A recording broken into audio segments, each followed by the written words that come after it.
Goeiemôre.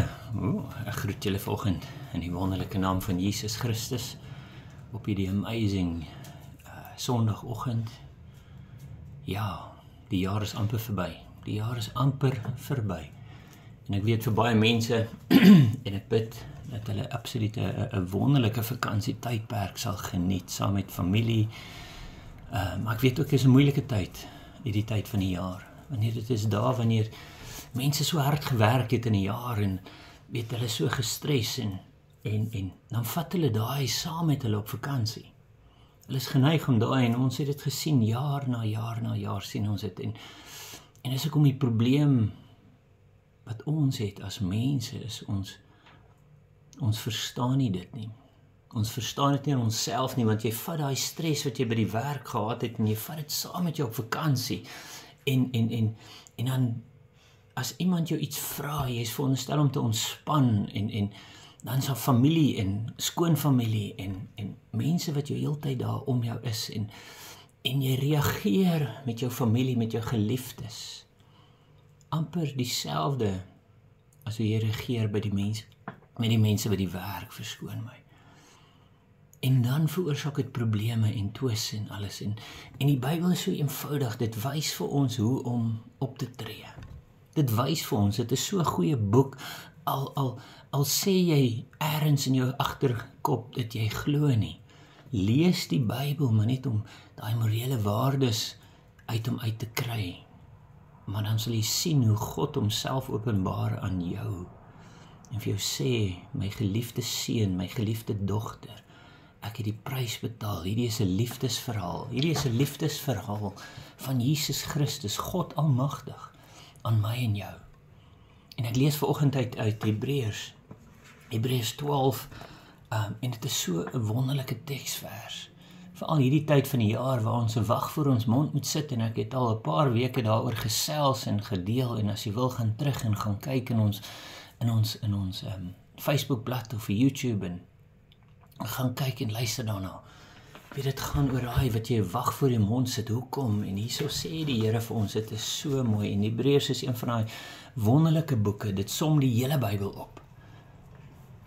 Maar hier kom dit hierso en hy sê vir ons in vers 14, Hebreërs 12 vers 14, hy sê, jaag die vrede na met almal. Nie net daai wat jy by die werk sien, of daai wat jy moet in vrede met 'n persoon lewe en nee, maar dit sê dit is 'n opdrag wat God vir my en vir jou gee om te sê jaag die vrede na. Dis die eerste stap. Jaag die vrede na. Waarna jaag jy? Dit is 'n aktiewe ding wat jy doen.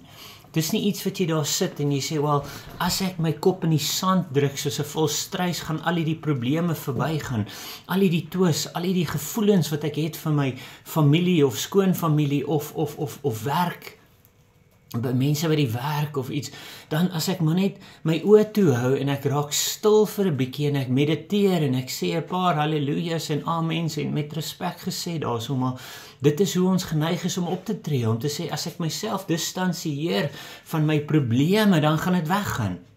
Maar hierso sê die woord vir ons, jaag dit na, beteken ek moet doelbewus iets doen om daai vrede te kry, om daai vrede te ervaar, en hierso sê dit ook vir ons, met wie? Met almal.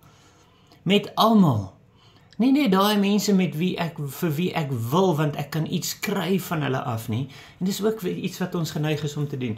Weet, daai wat mense wat vir ons iets beteken, en nie net iets wat uit emosioneel of sig, maar as ek geld uit hulle uit kan kry, of as hulle vir my iets gaan gee, dan sal ek met hulle vrede jaag.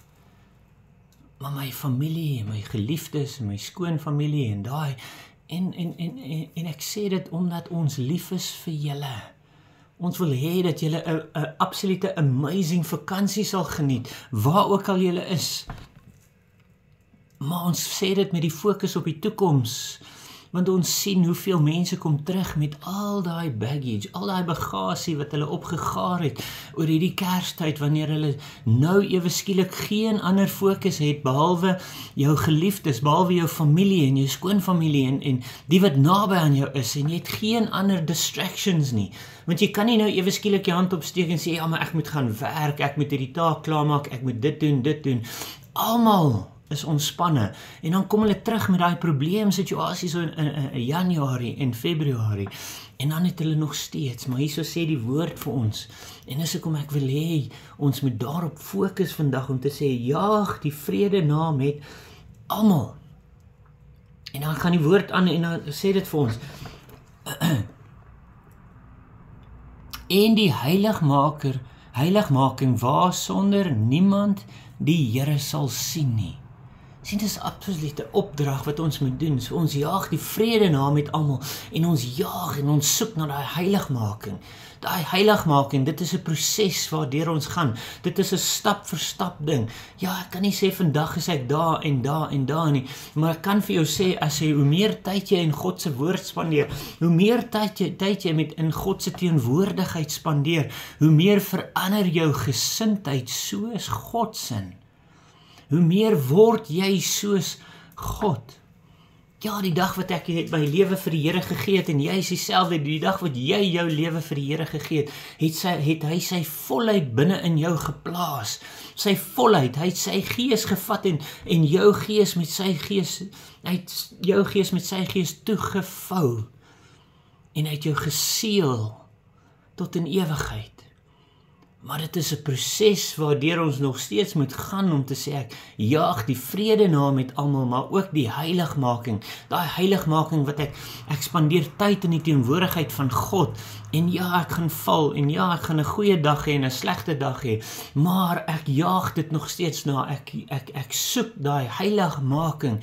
En hoe doen ek dit? Hoe meer tyd ek met iemand spandeer, hoe meer verander my gesindheid. En ek word meer en meer soos hulle. Dis hoekom jou ouers vir jou sal sê, nee, dis hoekom ons ouers vir ons gesê, kies jou vriende met wysheid. Vir die wat in daai posisie staan waar hulle wil trou, kies jou man of jou vrou, want dis die enigste familie wat jy sal kan kies. So kies jou man en jou vrou met wysheid. Hoekom? Want oor tyd word julle, verander julle, en julle word daai eenheid. En dit is dieselfde as jy jou vriende kies uit die verkeerde vriendekring uit. En jy dink, ja, ek sal hulle verander, ek sal hom verander, ek sal haar verander. Ongelukkig is dit so dat hulle jou sal verander, want jy is so gefokus op die verkeerde dinge, en hierso sê dit, kyk na die heiligmaking, hoe doen ek dit? Ek beweeg nader en nader aan God, en dan trek ek mense saam met my. Hoekom? Want mense soek God se liefde, mense soek God se ervaring, mense soek daai wat ek weet waar ek inpas. Mense soek dit, so hoe nader jy aan God trek, en hoe nader jy aan God beweeg, hoe meer word jy heilig en soos God, en hy verander jou van die binne af buite toe. Hoe meer trek jy mense nader. Hoekom? Want mense sal na jou toe kom en sê, ek soek wat jy het. En die skrywer gaan daar so aan, en hy gaan aan, en hy sê vir ons daar in vers 15, en pas op dat niemand in die genade van God veragter nie, dat geen wortel van bitterheid opskiet en onrus verwek en baie hierdeur besoedel word nie. Sien, hy wortels is iets wat jy nie sien nie. Jy kan nie sien 'n plant groei wortels nie. Jy weet hy lewe, maar dit is daai wortelstruktuur, is daai wortels wat onder die grond wat weg is, wat niemand sien nie. En dit is hier waarvan hy praat as hy sê, pas op vir daai bitterheid, pas op vir daai jakkalsies, daai dingetjies wat jou hier binne in jou gees en siel, dit maak jou kwaad, maar jy druk dit, jy onderdruk dit, want jy hoop, as ek dit onderdruk vir genoeg, gaan dit weggaan. En ongelukkig is dit nie, dit is daai wortels. Hoe kan ons keer dat daai wortels nie opskiet nie? Want ons weet wat gebeur, nee, daai wortels kom deur, en dan breek hy deur. En dan veroorsaak hy daai gat En dan word daai gat net groter en groter en groter van binne in jou gees en jou siel af. En dis wat hy doen, daai bitterheid wat ons dan by onsself koester en ons probeer dit goed praat en ons probeer dit onderdruk en ons sê, dit sal weggaan, dit sal nie, totdat jy daaroor begin praat. Totdat jy die genade van God, daai wat hy hierso praat van, daai genade van God wat God aan jou gegee het, dat jy dit vorentoe sal aangee, sodat jy dit vir iemand anders sal aangee. Hoe doen ons dit? As ons dit onderdruk, dan onderdruk ons daai bitterheid. Maar as ons daaroor praat, en ons doen dit deur genade, God het aan jou en my genade bewys en gegee, deur ons vergewe. Ek meen die sonde, ons sonde het hy vergewe. Ons het hy weer op die pad geplaas, ons het hy skoon gewas, ek en jy het hy skoon gewas. So wie is ons om daai bitterheid te koester binne in ons? Ons moet saam met die persoon gaan sit en met hulle praat en gesels en sê ek is lief vir jou, maar ek voel hier in hierdie situasie of hier het jy so opgetree en dit het my gevoelens seer gemaak. Dit het my.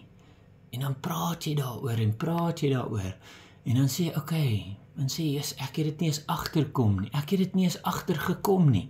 Ek was so besig en so gefokus op my eie ek, dat ek het nie eens agtergekom nie, ek is jammer, sal jy my vergewe? En dat daai genade wat God aan ons bewys het, is 'n genade wat ons dan aan iemand anders kan wys. En dan kanselleer ons daai bitterheid. Hoekom? Deur die liefde en die genade wat die Here Jesus aan my en jou bewys het en gegee het. Dat ons dit dan aan iemand anders sal kan gee. Maar ons kan dit nie onderdruk nie. En dis hoekom dit so mooi is hierso. Ja, ek meen hierdie hele hoofstuk is so wonderlik, maar daar begin hy sommer daar in Hebreërs 12 vers 1. Hy sê daarom dan, terwyl ons so 'n groot wolk van getuies rondom ons het, laat ons ook elke las aflê en die sonde wat ons so maklik omring en met volharding die wedloop loop wat voor ons lê. En dit is daai wolk van getuienis, dit is die getuienis wat om ons is, die mense wat om ons is, maar ook die geesteswêreld, die engele wat daar sit en hulle kyk en hulle sien wat ons doen, God self wat sien alles wat ons doen, hy sê, lê die laste af, hoekom moet jy dit dra? Hoekom wil jy daai bitterheid binne in jou dra? Want dit gaan jou negatief maak, dit gaan jou 'n negatiewe mens maak, dit gaan jou in 'n posisie plaas waar jy is nie meer 'n lekker ou nie, jy voel nie goed oor jouself nie, En dit is net jy wat jou te nakom eintlik. Maar die mense beweeg aan. Hulle gaan aan met hulle lewens. En jy lê hierso en jy sit hierso en jy worstel en jy raak bitter en kwaad en daai persoon het lankal aanbeweeg. So asseblief, ons is lief vir julle en ons bid absoluut net God se seën oor julle lewens, oor julle verhoudings, vir my so belangrik verhoudings, man en vrou, kinders met hulle ouers met hulle kinders, daai verhoudings is vir my so belangrik en so kosbaar om dit te sien en te beleef as mense in vrede met mekaar lewe. Vrede, 'n opregte vrede, nie daai wat jy heeltyd op eierskille, jy voel of jy loop heeltyd op glasstukkies rond en 'n seer en 'n seer en 'n seer en jy is bang om iets te sê want iemand gaan ewe skielik, maar dit is ook ons verantwoordelikheid om maar wag voor ons mond te sit, nê. Maar hierso sê die woord vir ons so mooi en dit is, ek los julle daar met hierdie woorde, nê, van Hebreërs 12 van vers 14, jaag die vrede na met almal en die heiligmaking, waarsonder niemand die Here sal sien nie. En jy sê en jy bely dat jy Christen is, lewe soos een, en jaag die vrede na en die heiligmaking, sodat mense die Here sal sien binne in jou. Mag jy geseënde dag hê, mag jy veilig ry, waar ook al jy ry, op vakansie, mag jy 'n geseënde tyd daar hê, en ons sal die dienste nog steeds kan uitstream en live sit op ons Facebookblad in hierdie tydperk, so join ons, moenie net daar sit by die huis en dink oor dinge nie, join ons en kry God se woord binne in jou, en dan mag jy geseënde tyd hê en veilig terug huis te kom, sodat jy volgende jaar weer kan aanpak, gevul met God se gees, gevul met sy liefde, vrede, blydskap, al die vrugte van die gees. En dan gaan jy uit en jy maak 'n verskil in die wêreld daar waar jy is. Ons is lief vir jou en as jy iets nodig het, reik uit, ons kan saam met julle bid, saam in oorwinnings intree saam met julle, sodat God verheerlik sal word. Ek bid dit in Jesus naam. Amen.